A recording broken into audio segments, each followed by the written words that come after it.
বন্ধুরা আজকে হ্যান্ড পেন্টিংয়ের একটা মিনি ব্লগ নিয়ে চলে এলাম।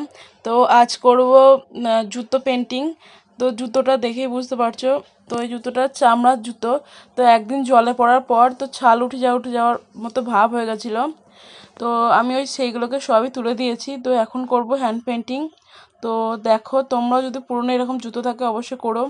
তো করার জন্য কী কী উপকরণ লাগবে এই যে দেখিয়ে দিচ্ছি। তো একটা এই যে ক্যামেলের ফেব্রিক রং ব্ল্যাক কালার নিয়েছি। তো 25 টাকা এরকম দাম। তো প্রথমে এমআরপিটা দেখিয়ে দিলাম। তো তারপর নিয়েছি 3টে তুলি।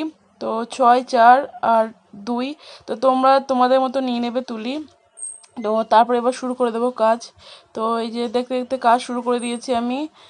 তো আমার ওই দিকের একটু কাজ হয়ে গেছে, তো এই দিকটা আবার করছি।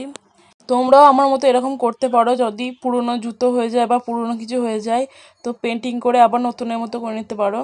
তো কীরকম পুরনো কেমন